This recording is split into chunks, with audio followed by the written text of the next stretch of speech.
Do you believe in ghosts? Well, I do. You want to know why? Well, you come to the right place. My name is Jared Merlin. Welcome to my YouTube channel. And today I'm going to take you on a tour of some cemeteries where I've had some ghostly experiences in. So, let's go.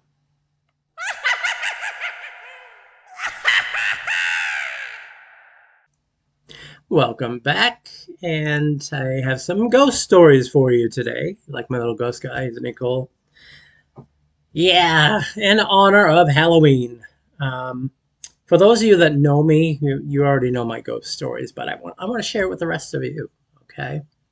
Now, I've had about three ghost experiences in my life, and we're going to start with the first one. I'm going to start you off with right here. Okay. So, right here, this is where I used to live. I know you see UFO landed. We'll get to that a little bit later. Right here is 51 Veterans Ave. This is in Everett, Mass. It's called the Everett Housing Projects. Now, I know a lot of people hear the word housing project and they think ghetto, but no, it wasn't a ghetto. It was for low income families. Now, mind you, our friends weren't just our friends there, they were our family. We had Asian people, we had Puerto Rican people, we had disabled people, we had Indian people, Native American. We had all kinds of friends and neighbors in our neighborhood, and our mothers and fathers were friends as well. We used to have parties and barbecues and go places, and so it was different back then. You know, back then we all knew and loved each other. Now everybody just ignores everybody. It doesn't make no sense to me. But anyways, um, we got burnt out of our home in the blizzard of 1978 in Everett, Massachusetts, and we ended up coming here in the projects because we had nowhere else to go. So this is where we ended up. And now our house was right here. And we like lived in the corner unit over here. And this right here, this used to be a dirt field with glass and rocks. Of course, nowadays it's all filled in and people park there, obviously. So, but when we moved into this place, it had to be like almost a month, maybe a little bit more than a month. And my mother had these friends we were staying with, Kathy and Chrissy. We invited them over to spend the night in our new place with us. And Chrissy ended up sleeping with my brother Michael and myself. And my mother's friend ended up sleeping in her room with her.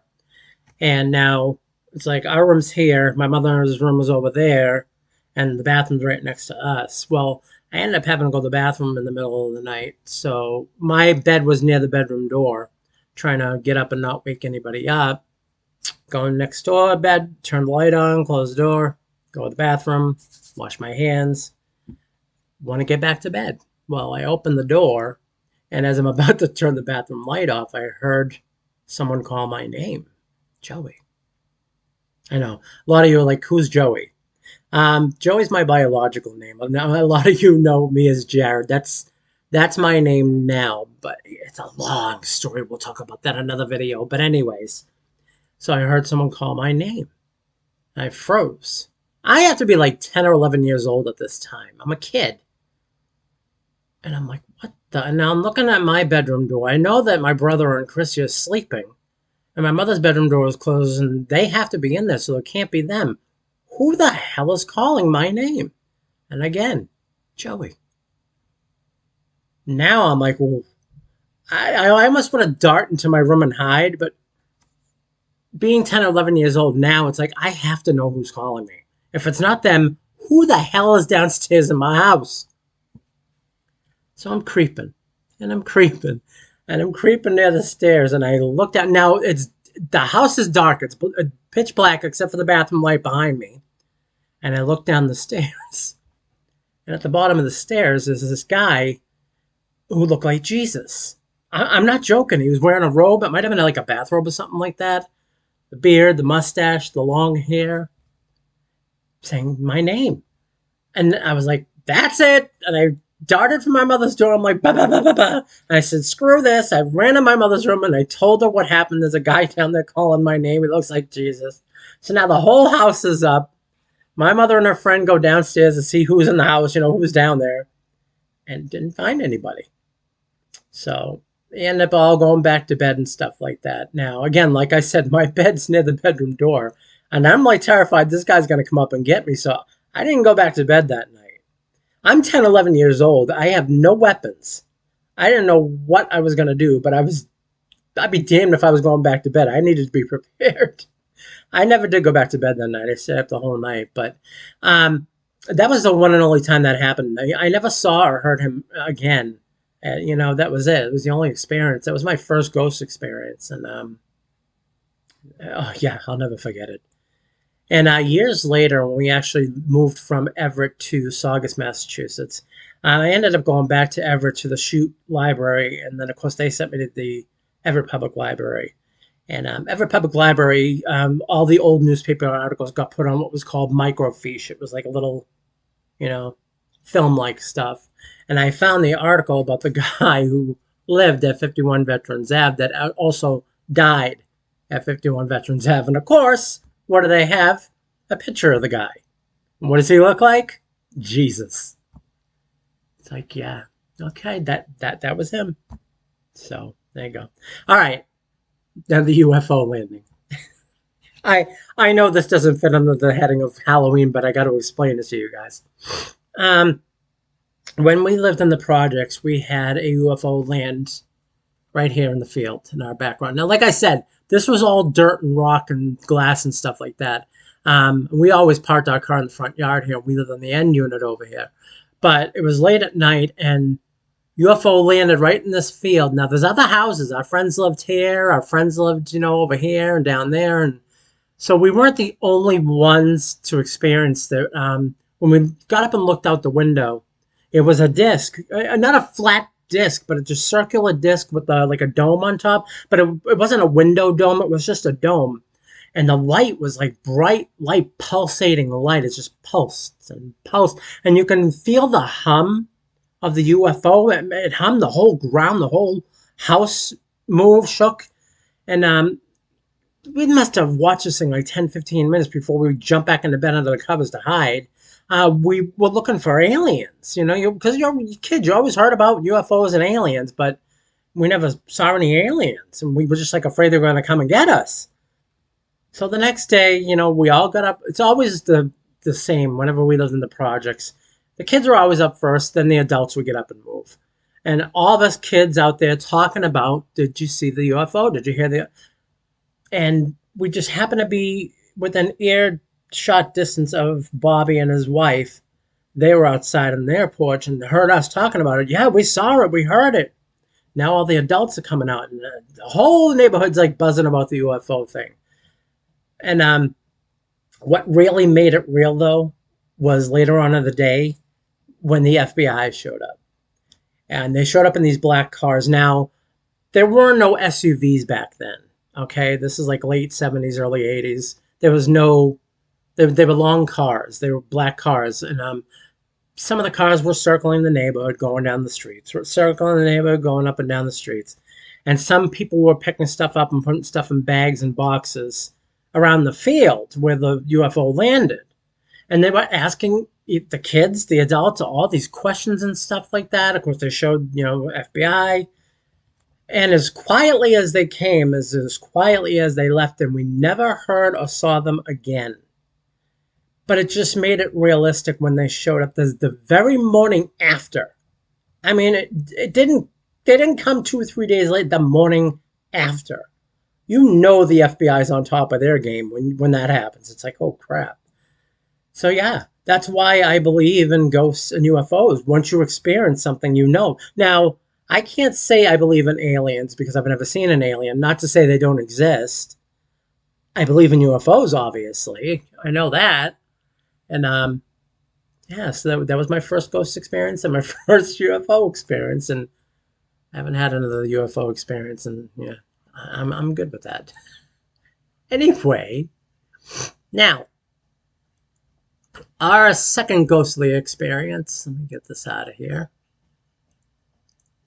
was this place. No, not that place. Come back. Okay, going back to this one. Okay, right here. All right. Now, this is Woodlawn Cemetery. We lived here. Here's the projects. And right down here, there used to be like a hole in the fence that we used to be able to climb into. And we used to come down here. As you can see, Woodlawn Cemetery is huge. I mean, this whole thing is Woodlawn Cemetery. But we used to come down here in this area. And when we were kids, um, our parents always told us to be in when the street lights came on. And that's exactly what we did. When the street lights came on, we knew it was time to go home. Well, we needed to get down here before that happened. So, we would always time it right. We always get down here like an hour or so before having when the street lights come on. So it would be it'd still be light outside, but a little darker. And we used to play hide and go seek down here. Plenty of places to hide, bushes, trees, what have you. So it was awesome. Well, me, my brother, and a few of our friends, we we got chased out of here. These bushes and trees weren't here then. There was just these bushes. And of course the headstones and stuff like that. And we used to come up here, through the hole in the fence. And this woman in a flowing dress, long flowing hair, she looked like Stevie Nicks. That's exactly how I could explain that. She looked like Stevie Nicks. And she was flowing, not running, not walking, like flowing on the ground at us. And of course, all of our friends just took off in front of us, and I'm running, and my brother's behind me. And now, normally, I'm the older brother. Usually, come on, let's go. But I left my brother behind me. I'm like, let's go, let's go. And it seemed like this ghost was zeroing in on my brother. And I finally, when we got to the edge over there, I stopped, and I'm like, oh, I went back for my brother, and I grabbed his hand, and we took off like the dickens. And the ghost never hurt us or anything like that, because being kids, though, it's like you're scared. You just want to get away from it. As an adult now, I'd want to talk to it, but back then I didn't. So that was my second ghostly experience, and I didn't experience it by myself. I experienced it with other people. So, yeah. Woodlawn Cemetery. This here is the entrance. The entrance is right over here. This is the little building here. Oh, where is it? Yeah, that's it. Okay. And so this is the entrance here. You come into the cemetery this way and out of the cemetery that way. And now this is actually off to the right. It's a mausoleum for people who have been cremated. Now, my cousin Angela, God rest her soul, when she passed away, her ashes were put in here. That was back in 2002. Shortly, like the month before 9/11 happened, she passed away. And then, of course, my cousin Erin, her daughter, she passed away in 2009. She ended up going with her mother and also cremated here. So they're both in this mausoleum. So, yeah. Now, let's see. Go back. My third ghostly experience is when I lived with my Aunt Alice. I lived with her for like 7 years before coming here, well, before getting in my apartment and stuff like that. But right here is Holy Cross Cemetery, this whole bit here. If you come over here to the right, it says O'Brien Family Home. That's where my Aunt Alice lived. And I used to come down the street here, down the street. Now, we used to be able to come into this entrance over here, but they ended up locking this gate here with the lock, and I'd have to walk down here to get in here, walk around and stuff. And I used to come walking here before my gastric bypass surgery and after my gastric bypass surgery. Also, I used to walk down here at night, and of course, every Halloween I would come to the cemetery. And I would bring my cousin Ed's kids, Eddie, Erin, and Jillian with me. Well, not Jillian, and my friend Michelle's daughter Stephanie, when they came over, I used to bring them at Halloween time, hoping we'd see a ghost or something like that. We never did. But it was just fun to go down there with them. And, we weren't scared. I didn't want to scare the kids. That was the one thing. When we were kids, we were always afraid of the cellar because our aunts and uncles used to bring us down the cellar and scare the living hell out of us. But I didn't want to do that to these kids. I didn't. I wanted to show them there was nothing to be afraid of. So I would bring them down here at night, bring them down Halloween night, and also at home, like the cellar. Like I said, just leave the lights off nighttime. Bring the kids down the cellar and walk around the cellar just to show them there's nothing down here to be afraid of. Thankfully, they all grew up to be healthy individuals and they're not neurotic and scaredy cats. I like to think I had something to do with that. But anyway, one day, this was the daytime, mind you, and it was after 11 o'clock in the morning, and right about here, I was walking. Oh, was it? Where was I walking? I'm trying to see. It was the back because that's where that was. Yeah, I think it was here, and I was coming up over here, and I saw an old woman. Now, if some of you watched the Batman TV show when you were kids with Burt Ward and Adam West, they played Bruce and Dick. They had an aunt that lived with them. And it was, the woman that I saw reminded me of her. The tight brown hair, and she was wearing like a tan coat, like a winter coat, carrying a pocketbook and wearing gloves. And she waved to me, hi. And just not thinking anything of it. I'm just like, waving hi back. And she's like headed through, I think I have a picture of it right here. And walking through there was like a pathway with these headstones and walking to the back. And she just sort of disappeared behind.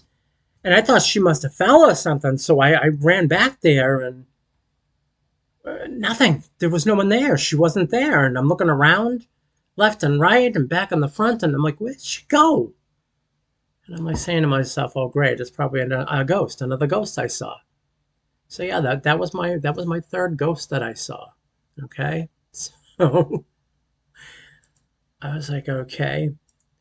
Now, this, yeah, I wanted to give you an idea. This is Holy Cross Cemetery, which was separated in half.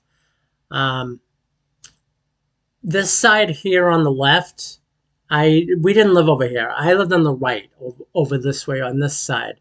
I used to walk up this road, go inside, and this is the side of the Holy Cross Cemetery I would go on. And I lived down the street somewhere over there. And this was the old cemetery where there were headstones as old as 16, 17, 1800s. And this is on the Broadway side, which is the left. One of the entrances, Holy Cross Cemetery. And you can see here these signs. Revere next right, Malden next left, which didn't make any sense to me, but okay. And another entrance also on the side of Broadway. Now, mind you, this got added, and I never drove, so I never understood what this mirror was doing there. I used to walk this way to come onto Broadway and walk this way back to get back home, and they just added this mirror, and I'm like saying to myself, why would they add a mirror like that? To, I don't know. I still, to this day, I don't get it. But this is on the right side where I lived. I used to walk this path and stuff like that. To give you some idea of foliage, this had to be like right after fall or right either before or during winter time, because there's no leaves and stuff like that. And yeah, like I said, now this is a mausoleum that's actually on the left side that we never used to go to. They built this when I lived with my aunt Alice. It was a brand new thing. It was a mausoleum where people's bodies went in. And my biological father's parents, my grandmother and grandfather, actually went into this place. And I never really, for any reason, went to visit that. So, and of course, yeah. So those are my three ghostly experiences. So I just wanted to share that with you guys in spirit of the Halloween season. So, like I said, my families and friends they've already heard these stories. They've already experienced some of these stories, so they know about it. So now you know about it. So I hope you enjoyed this. Happy Halloween.